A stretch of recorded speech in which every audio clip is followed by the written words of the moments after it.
yo bitewe n'ibyo Ashraf yakoreye Asifiwe akaba yamwiyumviye arimo gupanga n'undi mukobwa iby'ubukwe. Ngira ngo murabona ibibaye kuri Asifiwe ubwo uriya muhungu ubakodesha inzu yaramugezeho arimo kumubaza impamvu yicaye hariya, yarimo kumusobanura mu gihe agiye guhaguruka wenda ngo babe bajya gusaba imbabazi wabo uriya muhungu, babe babarekera muri iriya nzu cyangwa babe babaha ibikoresho byabo bari bakingiranye muri iriya nzu. Nibwo Asifiwe yahagurutse ahita yitura hasi, nibwo wa muhungu yahise ajya guhamagara mama wa Asifiwe, aribwo baje mama we asanga Asifiwe ari hasi.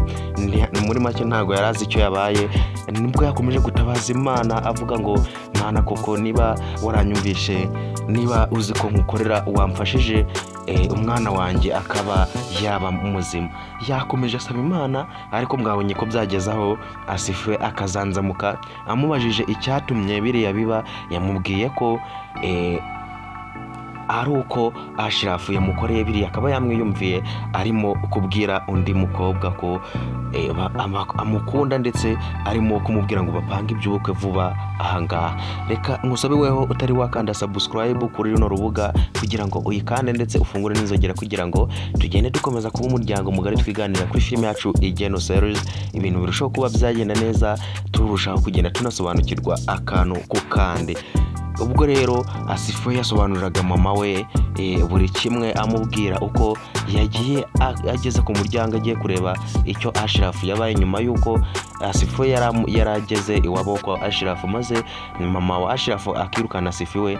Asifiwe rero yicaraga akibaza impamvu Ashraf atagarutse kumureba, bikamuyobera, aribwo yigira inama yo kuba yajya kumwirebera ageze ku gipangu atari yakingura ngo yinjire. Nibwo ibyo ngibyo byose yabyumvise, naribyo byamugezeho ingaruka bigatuma agwa igihumuro. Ese guys, ibi bintu bizaba byagenda bite?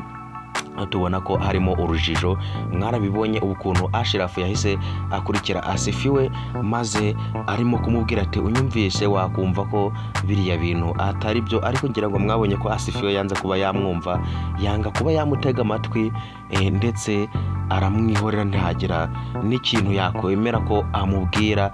Ese ibi bintu bizaba byagenda bite ko tubonye ko na mama we amubwiye ati terera iyo hirya, ati rekura turiya musore mwihorere, kandi nari narakubwiye umusore w'umubakire amaboko ataresha ntagaramukanya, mwihorere. Ese bizaba byagenda bite guys? Reka ngushimire wowe twakomeje kubana muri iki kiganiro, ndagusaba kugira ngo mujye muri comment dusangize igitekerezo cyawe, utubwire uko ibi bintu wabibonye. Ese bizaba byagenda bite?